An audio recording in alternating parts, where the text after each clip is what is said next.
BNP লোকজন বলতেছে যে আপনাদেরকে নাকি জোর করে নিয়ে যায়, নাম দিয়ে দিছে, এরকম একটা প্রভাকার, এরকম কিছু না। কেন দেখা যাচ্ছে যে এদের আচরণ গুলো সৎ, এই মনোভাব নিয়েই আমি এবার দেখতেছি, দেখি এদের সাথে একটু হাতে হাত কাঁধে কাঁধ মিলিয়ে যদি।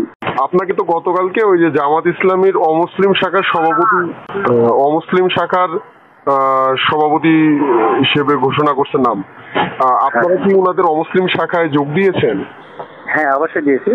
আচ্ছা আচ্ছা, আপনাদেরকে কি কেউ মানে ওনারা কি জোর করে নিয়ে গেছে বা জোর করে কি ঢুকাইছে, না আপনারা স্বেচ্ছায় গিয়েছিলেন? না, আমি স্বেচ্ছায় গিয়েছিলাম। স্বেচ্ছায় না, ওই বিএনপি লোকজন বলতেছে যে আপনাদেরকে নাকি জোর করে নিয়ে যায়, নাম দিয়ে দিছে, এরকম একটা প্রভাকার, এরকম কিছু না। কেন? ও আচ্ছা, না এরকম ফেসবুকে পোস্ট দেখতেছি তো যে আপনাদেরকে নাকি হিন্দু ধর্মের লোক আপনারা, যেহেতু আপনাদেরকে নাকি জোর করে নিয়ে গিয়ে ছবি টবি তুলে এগুলো ফেসবুকে দিছে যে আপনাদেরকে নাকি জোর করে আমাদের মুসলিম শাখায় নিয়ে যেত। তাহলে আপনি মূলত আপনার নিজ ইচ্ছায়? আমি নিজ ইচ্ছায়। আচ্ছা, তাই কি কারণ হঠাৎ করে মনে করেন এত দল থাকতে জামাত ইসলামীতে গেলেন, কি কারণে আসলে একটু জানতে চাচ্ছিলাম। ও আচ্ছা আচ্ছা, আমরা তো আসলেও কোনো পার্টি করা এর আগে হয়নি।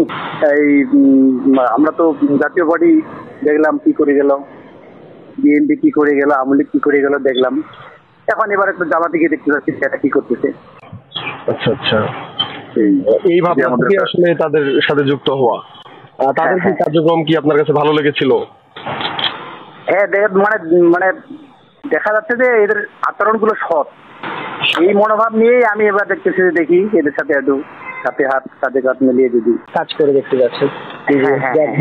না, ওই একটা মানে কিছু লোকজন বলতেছে যে আপনাদের নাকি জোর করে চাপ প্রয়োগ করে ওখানে নিয়ে যাওয়া, জোর করে যোগদান করানো হয়েছে, তাই এই জন্য ভাবলাম কেন শিওর হয়ে নেই আর কি।